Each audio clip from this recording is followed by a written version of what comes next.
দীর্ঘ বছর পর উদয়পুর মাতাবাড়ির আরডি ব্লকের অধীন উদয়পুর রাজনগর এলাকার ৮০ মিটার রাস্তা নির্মাণের জন্য বরাদ্দ দেওয়া হয়েছে।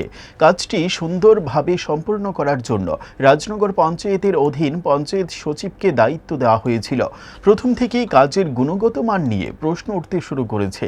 এলাকাবাসীর পক্ষ থেকে কাজটির গুণগত মান নিয়ে প্রশ্ন উঠতে থাকা সত্ত্বেও রাজনগর পঞ্চায়েতে কোনো পদক্ষেপ না নেওয়ায় অবশেষে এলাকাবাসীর তরফ থেকে মাতাবাড়ি সমষ্টি উন্নয়ন আধিকারিকের নজরে বিষয়টি নেওয়ার পর আজকে ঘটনাস্থলে ছুটে আসেন মাতাবাড়ি পঞ্চায়েত সমিতির চেয়ারম্যান শিল্পী দাস, ব্লকের ভিডিও শুভব্রত দে সহ প্রকৌশলীরা।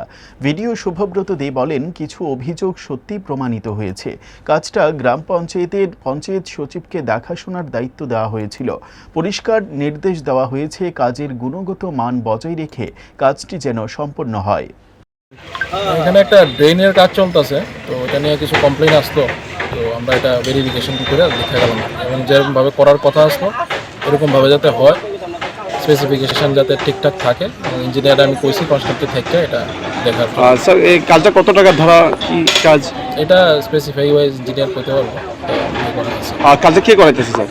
এটা পঞ্চায়েত থেকে করাইতেছে। কাজটা এখন স্যার আপনারা দেখি কি মানে কি দেখলেন যে সঠিকভাবে হচ্ছে কি না জনগণের অভিযোগটাই ঠিক? কিছু কিছু জায়গায় সমস্যা আছে, এগুলো আমরা রেকটিফাই করতে গেছি। হ্যাঁ, জুড়ে থাকে বাঁধন আপনার চেয়েও আপন, জুড়ে থাকে বাঁধন